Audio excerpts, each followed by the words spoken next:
ಗುರುಗಳು ಯಾರಕ್ಕ? ಆಮೇಲೆ ಹೇಳ್ತೀನಿ ಶ್ಯಾಮ. ಗುರುಗಳ ಹತ್ರ ಮಾತಾಡಿದ್ರೆ ನಿನಗೆ ನಿಶ್ಚಿಂತೆ ಆಗಿರುತ್ತಲ್ಲ? ಹೌದು ರೀ, ಅವ್ರಿಗೆ ಹೇಳಿದ್ರೆ ನಂಗೆ ಸ್ವಲ್ಪ ಸಮಾಧಾನ ಆಗುತ್ತೆ. ಒಂದ್ಸರ್ತಿ ಫೋನ್ ಮಾಡಿ ಅವ್ರ ಹತ್ರ ಮಾತಾಡ್ರಿ.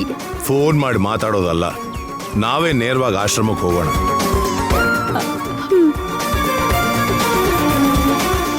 ಅವ್ರ ದರ್ಶನ ಮಾಡ್ಕೊಳ್ಳೋಣ, ಅವ್ರ ಆಶೀರ್ವಾದ ತಗೊಳ್ಳೋಣ. ಹಾಗೆ ಮಾಡೋದ್ರಿಂದ ನಿನ್ನ ಮನಸ್ಸಿಗೂ ನೆಮ್ಮದಿ ಆಗುತ್ತೆ.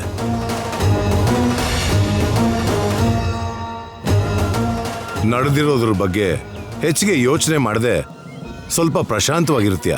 ಹೌದು, ನಿಜ ರೀ. ಆಶ್ರಮಕ್ಕೆ ಹೋಗಿ ಗುರುಗಳ ದರ್ಶನ ಮಾಡ್ಕೊಂಡು ಬರೋಣ ರೀ.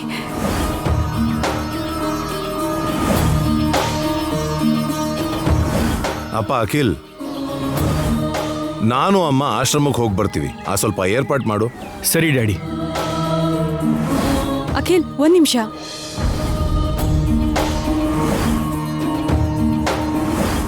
ಮಾವ, ಅಖಿಲ್ಗೆ ಮದ್ವೆ ಆದ್ಮೇಲೆ ನವದಂಪತಿಗಳನ್ನ ಕರ್ಕೊಂಡು ಹೋಗಿ ಗುರುಗಳ ಆಶೀರ್ವಾದ ಪಡಿಬೇಕು ಅನ್ಕೊಂಡಿದ್ವಿ ಅಲ್ವಾ? ನಿಜಾನಮ್ಮ, ಟೈಮಿಗೆ ಸರಿಯಾಗಿ ನೆನ್ಪು ಮಾಡಿದೆ. ಹಾ ಅಖಿಲ್. ಹಾ ಡ್ಯಾಡಿ. ನೀನು ಶ್ಯಾಮನು ನಮ್ಮ ಜೊತೆ ಬನ್ನಿ. ಸರಿ ಡ್ಯಾಡಿ. ಅರುಣ್, ನಿನಗೂ ನಿಮ್ಮ ಅಣ್ಣನಿಗೂ ಆಫೀಸಲ್ಲಿ ಅರ್ಜೆಂಟ್ ಕೆಲಸ ಏನೂ ಇಲ್ಲದೆ ಇದ್ರೆ ನೀವು ನಮ್ಮ ಜೊತೆ ಬರ್ಬೋದಲ್ಲ? ಎಲ್ಲರೂ ಹೋಗಿ ದರ್ಶನ ಪಡ್ಕೊಂಡು ಬರೋಣ. ಸರಿ ಡ್ಯಾಡಿ. ಅರ್ಜೆಂಟ್ ಕೆಲಸ ಇದ್ರೂ ಪರವಾಗಿಲ್ಲ, ಪೋಸ್ಟ್ಪೋನ್ ಮಾಡ್ಬೋದು. ಎಲ್ಲರೂ ಸೇರಿ ಹೋಗಿ ಬರೋಣ.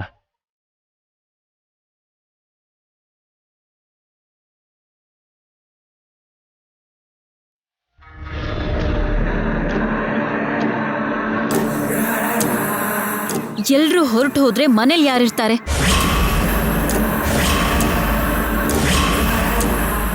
ನಾನು ಇಲ್ಲೇ ಇರ್ತೀನಿ, ನೀವೆಲ್ರೂ ಹೋಗಿ ಬನ್ನಿ.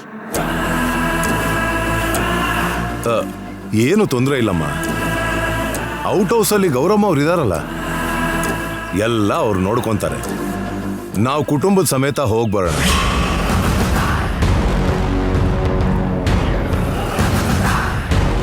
ಅಪ್ಪ ಅಖಿಲ್, ಎಲ್ಲರ ಪ್ರಯಾಣಕ್ಕೂ ಏರ್ಪಾಟ್ ಮಾಡು. Okay daddy.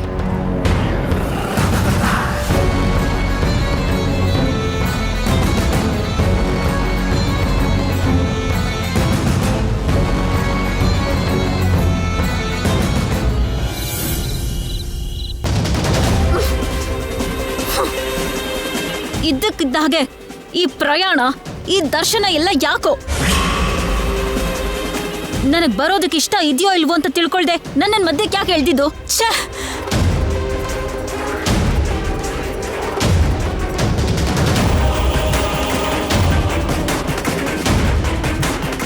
ಇಷ್ಟಕ್ಕೂ ಹೀಗೆ ಫ್ಯಾಮಿಲಿ ಪೂರ್ತಿ ಒಟ್ಟಿಗೆ ಹೋಗೋದು ಯಾಕೋ ಅಂತ ನನಗಂತೂ ಅರ್ಥ ಆಗ್ತಿಲ್ಲ. ನಿನಗೆ ಬರೋಕೆ ಇಂಟ್ರೆಸ್ಟ್ ಇಲ್ಲ ಅಂದ್ರೆ ಬರಬೇಡ ಐಶ್ವರ್ಯ. ಅಷ್ಟಕ್ಕಿಷ್ಟೆಲ್ಲ ಸೀನ್ ಯಾಕೆ? ಅಂದ್ರೆ ಏನು? ನಾನ್ ಬರಲ್ಲ ಅಂತ ಅನ್ಲ? ನಾನು ಒಬ್ಳೆ ಬರಲ್ಲ ಅಂತ ಅನ್ಲ? ನೀವು ಮಾತ್ರ ಅವ್ರ ಜೊತೆ ಹೋಗಿ ಬರ್ತೀರಾ? ಹೌದು, ಹೋಗ್ಬೇಕಲ್ವಾ? ಹೋಗದೇ ಇದ್ರೆ ಹೇಗೆ? ಇರ್ಲಿ ಬಿಡಿ. ನೀವ್ ಯಾವತ್ತೂ ನನಗೋಸ್ಕರ ಕ್ಯಾನ್ಸಲ್ ಮಾಡಲ್ಲ. ಅವ್ರ ಜೊತೆ ಹೋಗಿ ಬರ್ತೀರಾ? ಅರ್ಥನೇ ಇಲ್ಲದೆ ಮಾತಾಡ್ಬೇಡ ಐಶ್ವರ್ಯ. ಹೋಗದೆ ಹೇಗಿರ್ಲಿ? ಡ್ಯಾಡಿ ಎಲ್ರೂ ಬನ್ನಿ ಅಂದಮೇಲೆ ಎಷ್ಟೇ ಕೆಲಸ ಇದ್ರೂ ಸರಿ, ಕಷ್ಟ ಆದ್ರೂ ಹೋಗಿ ಬರ್ತೀನಿ ಅಷ್ಟೇ. ನೀವ್ ಯಾವಾಗ್ಲೂ ಅಷ್ಟೇ. ನಿಮ್ಮ ಅಪ್ಪ ಅಮ್ಮನ ಮಗ ಆಗಿ ಬಿಹೇವ್ ಮಾಡ್ತೀರಾ ಹೊರತು ಈ ಐಶ್ವರ್ಯ ಗಂಡ ಆಗಿ ಯಾವತ್ತೂ ಬಿಹೇವ್ ಮಾಡಲ್ಲ. ನನ್ನಿಷ್ಟ ಕಷ್ಟಗಳನ್ನ ತಿಳ್ಕೊಳ್ಳಲ್ಲ. ನನ್ ಮನ್ಸನ್ನ ಯಾವತ್ತೂ ಅರ್ಥ ಮಾಡ್ಕೊಳ್ಳಲ್ಲ. ನಿನ್ನ ಮನ್ಸನ್ನ ಅರ್ಥ ಮಾಡ್ಕೊಂಡಿದ್ದೀನೋ ಇಲ್ವೋ ಅಂತ ನಿನ್ನ ಮನ್ಸನ್ನ ಕೇಳು, ನಿನ್ಗೆ ಉತ್ತರ ಸಿಗುತ್ತೆ. ನಿನಗೋಸ್ಕರ ನಾನು ಎಷ್ಟು ಅಡ್ಜಸ್ಟ್ ಮಾಡ್ಕೋತಿದ್ದೀನಿ, ಎಷ್ಟು ವಿಷಯದಲ್ಲಿ ಕಾಂಪ್ರಮೈಸ್ ಆಗಿದ್ದೀನಿ ಅಂತ ನಿನ್ನ ಮನ್ಸನ್ನ ಕೇಳು, ಹೇಳುತ್ತೆ. ನಿನ್ನ ಮನ್ಸಿಗೆ ನೋವು ಕೊಡೋಕೆ ಇಷ್ಟ ಇಲ್ಲದೆ ನನ್ನ ಇಷ್ಟ ಕಷ್ಟಗಳನ್ನ ಪಕ್ಕಕ್ಕಿಟ್ಟು ಎಷ್ಟು ವಿಷಯದಲ್ಲಿ ಅಡ್ಜಸ್ಟ್ ಮಾಡ್ಕೊಂಡಿದ್ದೀನಿ ಅಂತ ನಿನ್ನ ಮನ್ಸನ್ನ ಕೇಳು, ಗೊತ್ತಾಗುತ್ತೆ. ಇದಕ್ಕಿಂತ ಜಾಸ್ತಿ ಯಾವ ಗಂಡನೂ ಅಡ್ಜಸ್ಟ್ ಮಾಡ್ಕೊಳ್ಳಲ್ಲ, ನೆನಪಿಟ್ಕೋ.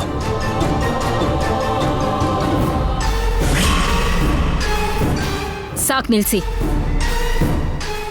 ಯಾರೋ ಬಂದ್ರು ಅನ್ಸತ್ತೆ.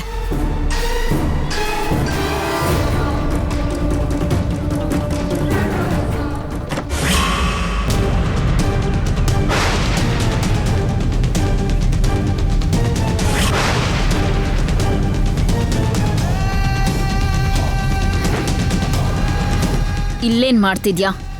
ನಮ್ಮ ಮಾತನ್ನ ಕತ್ ಕೇಳಿಸ್ಕೊತಿದ್ಯಾ?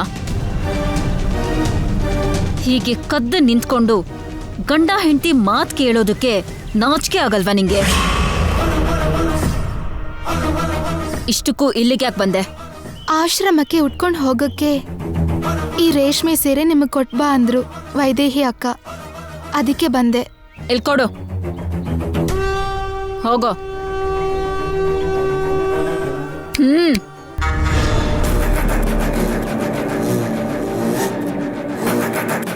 ನೀನ್ ಹೀಗೆ ಹೆದ್ರಿರೋರ್ ತರ ನಾಟಕ ಮಾಡಬೇಡ. ಕೇಳಿಸ್ತಾ? ಏನಕ್ಕ?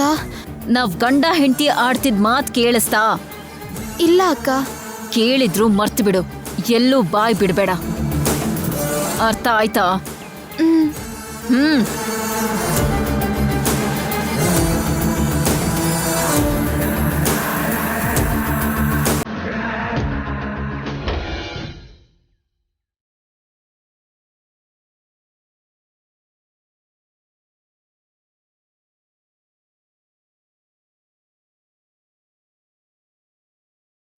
ಕೃಷ್ಣ, ಐಶ್ವರ್ಯ ಅಕ್ಕಂಗೆ ಸ್ವಲ್ಪ ಕೋಪ ಜಾಸ್ತಿ. ಮನ್ಸಲ್ಲಿ ಕೋಪ ಹೋಗಿದ್ರು ಮುಖದಲ್ಲಿ ಸಂತೋಷ ಕಾಣಲ್ಲ. ಅವರು ಕೂಡ ಎಲ್ರೂ ಹಾಗೆ ಸಂತೋಷದಿಂದ ಇರೋ ಹಾಗೆ ಮಾಡು ಕೃಷ್ಣ. ಅವರು ಕೇಳಿಲ್ವಲ್ಲ ಅಂತ ಅವ್ರ ಕೈ ಬಿಡಬೇಡ. ಅವ್ರ ಪರವಾಗಿ ನಾನು ಕೇಳ್ತಿದ್ದೀನಲ್ಲ.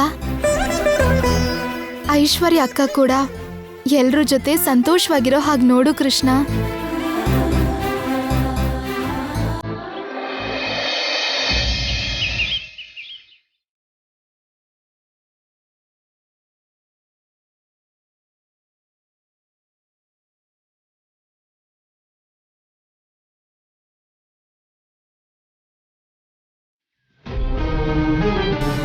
ವಸಂತ, ನೀನಿನ್ನೇನು ಹೆದರ್ಕೋಬೇಡ, ನನಗೇನು ಆಗಲ್ಲ. ಗುರುಗಳ ಹತ್ರ ಹೋಗ್ತಿದೀವಲ್ಲ, ಗುರುಗಳನ್ನ ನೋಡ್ತಿದ್ದಾಗೆ ನಿನಗೆ ಎಷ್ಟು ನೆಮ್ಮದಿ ಸಿಗುತ್ತೆ ಅಂತ ನೀನೇ ನೋಡಿವಂತೆ.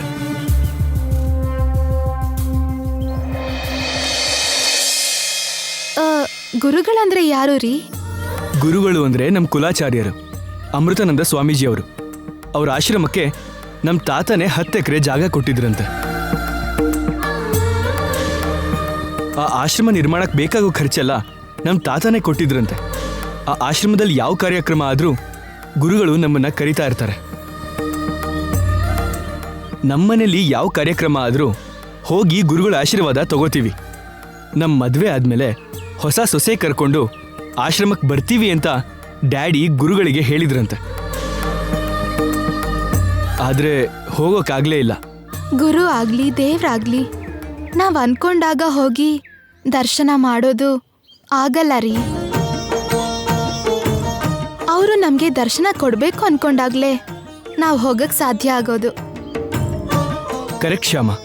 ಆ್ಯಕ್ಚುಲಿ ಡ್ಯಾಡಿ ಕೂಡ ಯಾವಾಗಲೂ ಇದೇ ಮಾತು ಹೇಳ್ತಾ ಇರ್ತಾರೆ.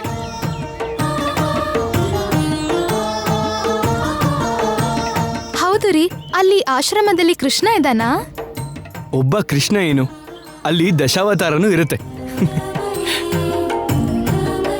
ಆಶ್ರಮದ ಹೆಸರು ಹರಿಹರಾನಂದ ಆಶ್ರಮ. ಶಿವಂಗೆ ವಿಷ್ಣುಗೆ ಭೇದ ಇಲ್ಲ ಅನ್ನೋ ಉದ್ದೇಶದಿಂದ ಗುರುಗಳು ಆಶ್ರಮಕ್ಕೆ ಆ ಹೆಸರಿಟ್ಟಿದ್ದಾರೆ. ಹೌದಾ?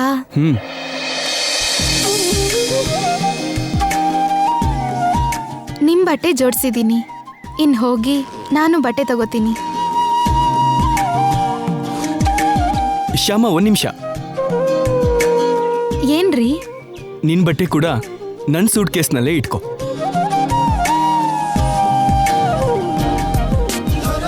ಯಾಕ್ರಿ? ನಾನು ನನ್ನ ಬ್ಯಾಗಲ್ಲೇ ಇಟ್ಕೋತೀನಿ. ಅಲ್ಲಿ ಆಶ್ರಮದಲ್ಲಿ ಅವ್ರ ಕೆಲಸನ ಅವರೇ ಮಾಡ್ಕೋಬೇಕು, ಅವ್ರ ಲಗೇಜ್ನ ಅವರೇ ಹೊರಬೇಕು. ನೀನ್ ಸಪ್ರೇಟಾಗಿ ಬ್ಯಾಗ್ ತಗೊಂಡ್ರೆ ನೀನ್ ಬ್ಯಾಗ್ ಹೊರೋದು ನಿನಗೆ ಕಷ್ಟ ಆಗತ್ತೆ. ಅದಕ್ಕೆ ನನ್ನ ಸೂಟ್ ಕೇಸಲ್ಲೇ ಇಡು ಅಂತಿದ್ದೀನಿ. ಹಾಗಾದ್ರೆ ನನ್ನ ಬಟ್ಟೆ ಕೂಡ ಈ ಸೂಟ್ ಕೇಸಲ್ಲೇ ಜೋಡಿಸ್ಕೋತೀನಿ. ಆದ್ರೆ ಇದನ್ ಮಾತ್ರ ನಾನೇ ಹಿಡ್ಕೋತೀನಿ. ಅರೆ, ನೀನೊಬ್ಳು ಲಗೇಜೇ ನೀನು ಹೊರಬೇಡ ಅಂತಿದ್ರೆ ನನ್ನ ಲಗೇಜ್ ಕೂಡ ಸೇರ್ಸ್ ಹೊರ್ತೀನಿ ಅಂತಿದ್ಯಲ್ಲ. ಅಷ್ಟಕ್ಕೂ ಹೀಗೆ ಭಾರ ಹೊರೋದು ಗಂಡ ಆಗಿ ನನ್ನ ಕರ್ತವ್ಯ. ನನ್ ಭಾರನ ನೀವ್ ಹೊರ್ತಿದ್ದೀರಲ್ಲ, ಅದಕ್ಕೆ ಈ ಸಲ ನಿಮ್ ಭಾರನ ನಾನ್ ಹೊರ್ತೀನಿ.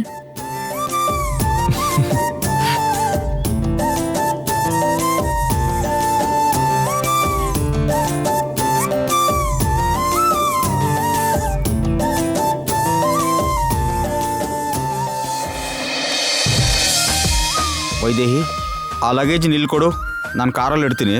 ಎಲ್ಲರೂ ರೆಡಿಯಾಗಿದ್ದಾರೆ ಅಲ್ವಾ ನೋಡು. ಆಯ್ತು ರೀ.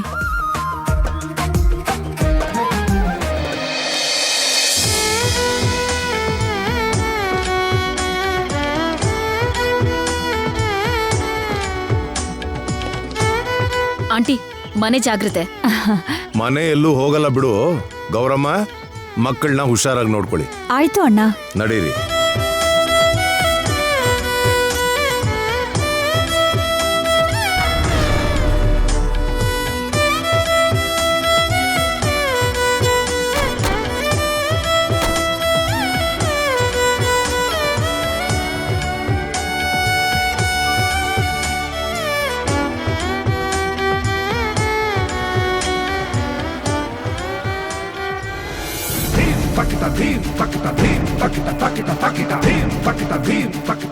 ನನ್ನೇ ಈ ಮನೆ ವಾಚ್ಮೆನ್ ಮಾಡಿ ಹೋಗ್ತೀರಾ? ತೋರಿಸ್ತೀನಿ.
ನಿದ್ರೆಯಲ್ಲಿ ಗೊತ್ತಾಗ್ದೆ ಹಾಗೆ.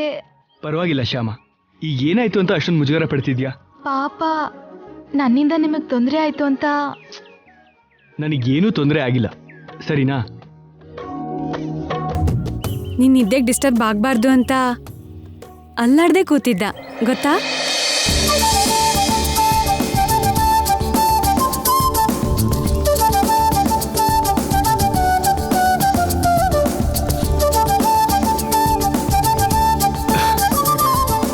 ಇಳಿರಿ.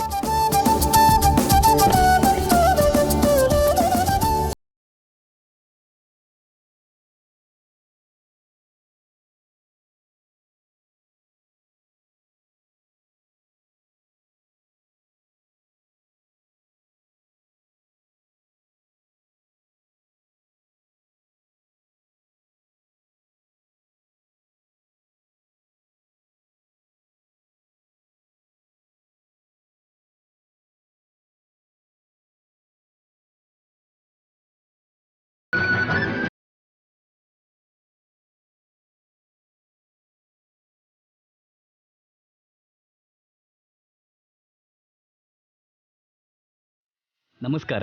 ನಮಸ್ಕಾರ. ನಮಸ್ಕಾರ. ನಿಮ್ಗಳಿಗೆಲ್ಲ ಏರ್ಪಾಡು ಆಗಿದೆ. ಹಾ, ನಿಮ್ಮ ಸಾಮಗ್ರಿಗಳನ್ನೆಲ್ಲ ಅಲ್ಲಿಟ್ಟು ಗುರುಗಳ ದರ್ಶನಕ್ಕೆ ಬನ್ನಿ.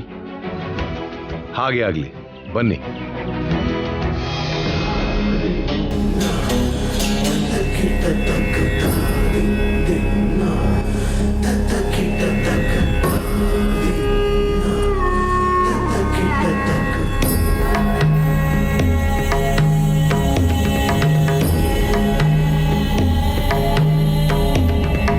ನಮಸ್ಕಾರ ಗುರುಗಳೇ. ನಮಸ್ಕಾರ ಗುರುಗಳೇ.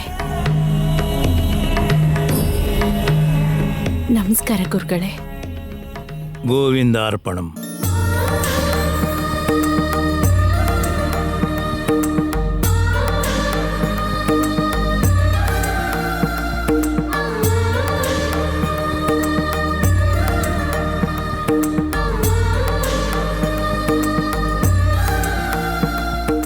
दीर्घायुष्मान भव, दीर्घ सुमंगली भव.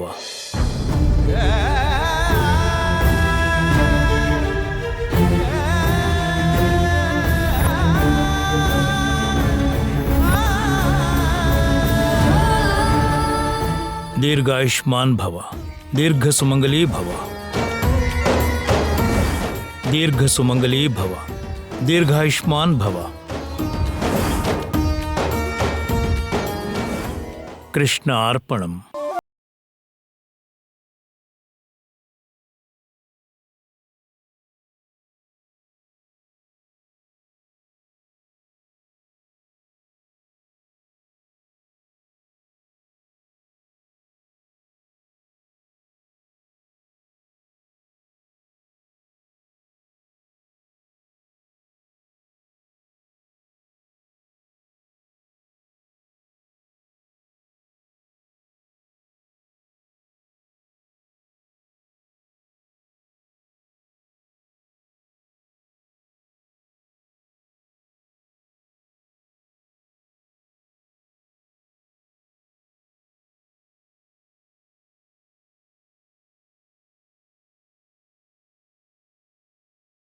ದೀರ್ಘ ಸುಮಂಗಲಿ ಭವ ಅಂತ ಹರಸಿದಾಗ ಯಾವ ಸ್ತ್ರೀ ಕಣ್ಣಲ್ಲಾದರೂ ಆನಂದ ಕಾಣಿಸುತ್ತೆ.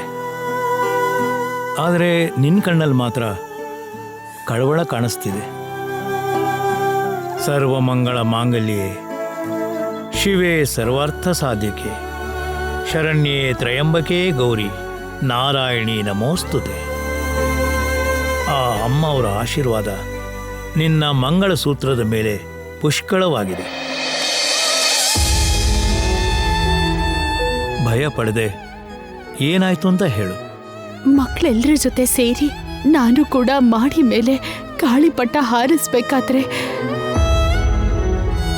ನನ್ನ ತಾಳಿ ಏನು ಅಂದ್ರೆ ವಸಂತ, ವಸಂತ